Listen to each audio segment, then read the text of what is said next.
What if the way you are eating, the way that feels disciplined and clean and healthy, is actually the reason your hormones are struggling?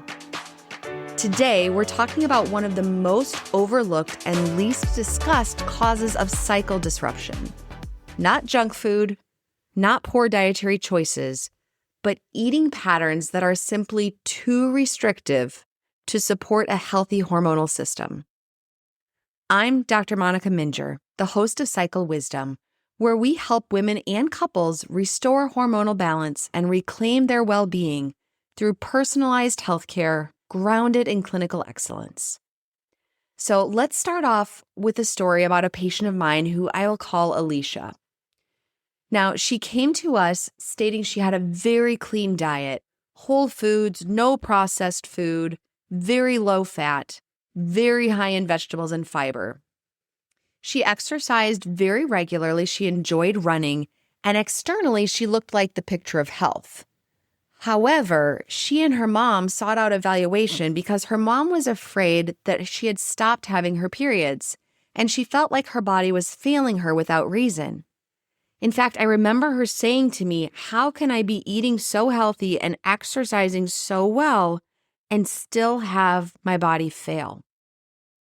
After a year of having these irregular cycles, they decided to seek help from our clinic. Now, we started off, as always, with looking for what was going on with her cycles. Now, unfortunately, she had not had a period in over a year at this point in time, so we started off with a full lab evaluation, including her hormones and nutritional assessment. This told the clear story instantly.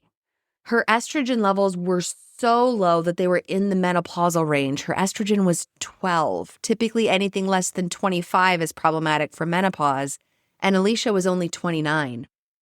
Her progesterone was barely detectable, which was aligning with what we were seeing with the fact she had not been ovulating, and she had significantly low caloric intake when we evaluated what was going on from a dietary fat intake versus the amount of exercise she was doing. Now, clinically, she was technically not underweight by her body mass index, but it was below the threshold her hormone system needed. Now, these cases can be incredibly difficult to correct because we want to restore the hormonal balance, but we also need to restore the underlying driver that is leading to this dysfunctional hormone pattern. So we started Alicia off with starting to slowly increase her dietary fat and overall caloric intake. And this is one of the most important interventions. We also discussed decreasing the intensity of her exercise. And although this was the most challenging thing for her, it was absolutely necessary for her long-term healing. And then while we were awaiting those lifestyle changes to make a difference, we helped to support her with bioidentical hormones to make sure estrogen levels stayed high enough that we weren't going to be having problems with bone density or other dysfunctions from that chronic estrogen deficiencies. It took quite a while, but her cycle finally returned after about 5 months. And it took another 7 months to start seeing that her cycle was happening consistently and regularly. Now, this is going to be a big difference from what we normally would term as hypothalamic amenorrhea. The big picture here is a systemic dysfunction known as orthorexia. Orthorexia is an obsessive focus on eating correctly. Now, this exists on a spectrum. So many women who don't meet clinical criteria for this can still be eating in ways that harm their hormonal health. And part of the trouble with this is that oftentimes women will latch on to one particular theory within medical systems or within healthcare in general and think this is the one thing I need to do. So for example, many women were told low fat, low calorie diet. That is the healthiest thing you can do for heart health. However, if you take it too far, the body doesn't have what it needs in order to produce enough of your other hormones. So primary to understanding is that cholesterol is the very top of the pyramid when it comes to hormone production. It is the direct precursor to every single sex hormone in our body: estrogen, progesterone, testosterone, DHEA, cortisol, all of it starts with cholesterol. If we don't have enough adequate dietary fat from cholesterol, the body cannot produce these hormones in sufficient quantities, and your system will bottom out. Your hypothalamus, which is in your brain, is part of what helps to regulate that hormonal function, and it is exquisitely sensitive to energy availability. So if you don't have enough calories, if you don't have enough fat, this signals scarcity and it downregulates your body's response to reproduction. It's basically your body's way of saying not enough calories, therefore not enough energy to be able to support a baby. This is distinctly different from hypothalamic amenorrhea, which we have talked about in the past, which can lead to complete loss of your cycles, but it can live on the same spectrum, and it's far more common and far less recognized. In fact, for Alicia, looking back, before her cycles stopped altogether, she started to notice that cycles were spacing out a bit more. She had lost track of knowing that ovulation was even happening. And initially she told herself, well, if my cycles are still regular and they're still happening, my diet isn't affecting my hormones. I must be doing something right. Unfortunately, what she didn't realize was that losing her ovulation was quietly disrupting the quality of her hormones before the period stopped altogether. Another common myth that we oftentimes address in our clinic is that eating more is going to cause weight gain. And for many women in this pattern, increasing calories and fat intake improves hormone function without having significant weight gain. Now, in some cases, you're going to need to gain a little bit of weight in order to get those cycles back. But I would argue that even that little bit of weight gain is going to be much more healthy in the long run, because having a healthy balance of estrogen long-term prevents decline of things like bone density, decline of cognitive function, decline of problems as far as menopausal symptoms like irritability and hot flashes when you're in your 20s or 30s. And so we always have to look here and balance, what does it mean to be healthy, to have a healthy weight, healthy diet, healthy exercise habits, and it should never, ever, ever come at the expense of losing ovulation and your menstrual cycle altogether. So let's go back for a second to the hypothalamus. So the hypothalamus, as I mentioned, is located in our brain, and it monitors that energy availability. What it does is it helps to adjust a hormone called gonadotropin-releasing hormone. And that gonadotropin-releasing hormone is important for signaling your body to release hormones like luteinizing hormone and follicle-stimulating hormone, which are helping to improve ovulation. If you don't have enough caloric intake, it suppresses that gonadotropin-releasing hormone, which then decreases the LH and FSH signaling, which can oftentimes delay or completely make ovulation go away. This can occur without any loss of body weight. In fact, many women don't notice a change in their weight at all, but if they are not getting adequate caloric or fat intake, the hypothalamus can respond significantly to that output, not just to your weight. So this is why it's so important that we assess dietary patterns as a part of every hormonal workup we do in our practice, not just looking at the scale, your BMI, or a particular number. Again, if we look back to this, dietary fat is not the enemy. Now, we don't want people eating just high saturated fat diets all day, but on the other hand, very low fat diets directly limit the hormonal building blocks that your body needs. Again, we don't have enough dietary fat, therefore we don't have enough cholesterol, therefore the entire steroid synthesis pathway of estrogen and progesterone and testosterone and all of our adrenal hormones falls apart.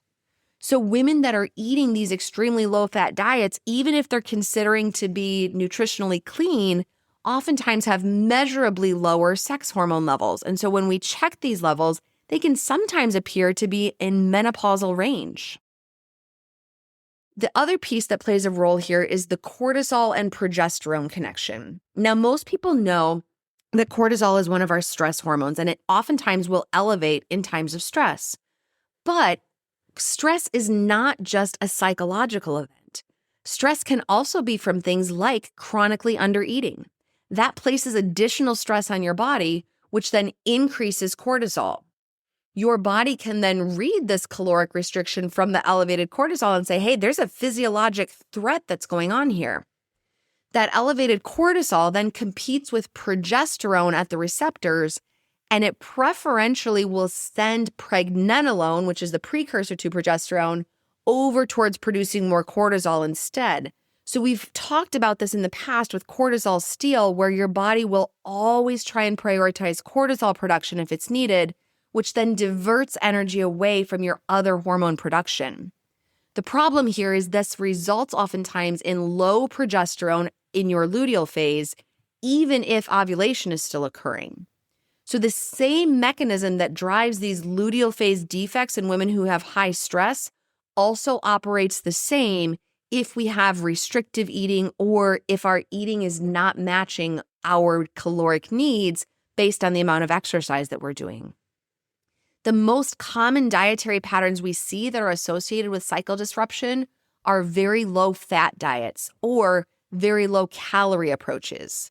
Oftentimes, women will say that they're following these patterns because they're trying to have a clean diet or they're going through a detox.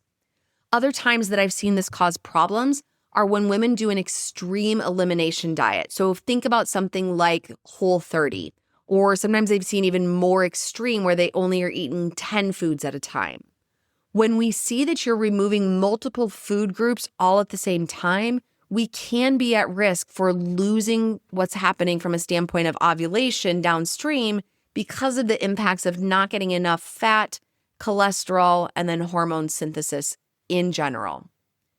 The other piece that I find is if women are doing aggressive intermittent fasting, especially in women that have high exercise or activity levels, or in women who are already struggling with insulin resistance. Intermittent fasting has good health benefits for a number of reasons, but hormone support is not one of them. We also oftentimes find that if you are following a high fiber, high volume diet without adequate caloric intake, we can still struggle with this. So there are a lot of diets that can appear to be clean or that look like they're good for some reason or another, but they just do not have the hormonal support, and that's where things fall apart. So how do we restore this? What does nutritional restoration look like while we're working on the hormones in the background? We always focus first on ways that we can increase your dietary fat. Now, I am not advocating to go and eat 7 hamburgers a day. However, we do focus on where are the good quality fats that are present that we can add that in. I'm a big fan of things like avocado, olive oil, nuts. If you can tolerate it, going to full fat dairy, animal proteins, any place that we can add in some adequate dietary fat into your diet to help get that good caloric intake so it can convert that fat to cholesterol and then help to support those hormones in the background. We also need to make sure that we're having overall good caloric balance relative to your activity level. So in some cases, we talk about just the need to increase your caloric intake. I oftentimes with my patients sit through and calculate their basal metabolic rate, which helps them to understand at a bare minimum, this is the amount of calories you need. And then if you're going to be exercising at a particular level, the caloric intake needs to increase accordingly. If we're not able to get that much calories, then we absolutely must reduce the exercise intensity until we can see a restoration of the ovulation function. As a part of this caloric intake, we also want to make sure that we're supporting adequate protein. Proteins help to support not only hormone production and liver detoxification, but they also help to support muscle building. When we have more muscles, metabolism stays more stable. We are less likely to add additional fat weight, and we are typically able to have better tolerance longer term for that exercise that you maybe want to try and get back to. The other big issue we have here is that for many women, there is significant rules around what happens with eating. So we oftentimes will talk about the anxiety that comes when it comes to eating more foods, eating more fat, changing what your body is actually taking in. We talk about reducing the cognitive rules and the noise around eating and oftentimes have you working with a dietitian or a nutritionist alongside that medical care when the pattern is hard to break. Again, we really focus throughout this time on restoring the hormones so that we are not causing long-term risk and ideally making sure that we have good ovulation, good menstrual cycles happening, but really focusing long-term on how do we fix these disordered eating patterns in such a way that helps you to feel confident about what you need and supports that hormonal health for the long run. So some of the most commonly asked questions we get are, I'm not underweight. And oftentimes we see family members bringing in, a daughter or a sister, and they're saying, look, she seems to be a normal weight. She seems really active and healthy, and she runs track, and she's in great shape, and she works with her trainer. Could her diet really be affecting her hormones? I think there's something else going on. And again, this is where we talk through, yes, the hormone system responds to how much energy is available, not just your body weight. And again, many women we find have a completely normal body mass index, but they may be eating in ways that signal scarcity to your hypothalamus, which then again blocks that gonadotropin-releasing hormone and thus blocks the ovulation function. This is particularly common when exercise is heavy or frequent, or in women who are maintaining a very low fat intake. The other big concern we get is, well, I've been eating this way for years. How much weight do I have to gain, or how much changes do I have to make before I'm going to notice a difference? And this is a very nuanced conversation, and it's very specific and unique for each individual woman. But for many women, even a couple of pounds difference on your weight can make a difference. And in many cases, we don't have to gain weight. We just have to improve the overall balance of that caloric intake to include some healthy fats in ways that sometimes you don't have to gain the weight at all. Now, depending upon how long you've been eating, this can take quite some time to make a difference. Many women can see cycle changes within even a couple of months of meaningful dietary modifications if their cycles hadn't already disappeared. However, it can take months or even years to fully restore this function, especially if you've already gotten to the point of where the periods just aren't happening altogether. Another common question we get is, well, I've tried eating more before and it didn't help. Maybe there's something else going on. And unfortunately, that is the reality in some cases. Sometimes we can have multiple things that are causing this hormonal dysfunction. And that's why it's so important to be working with somebody who understands the nuances that multiple layers can be playing a role here.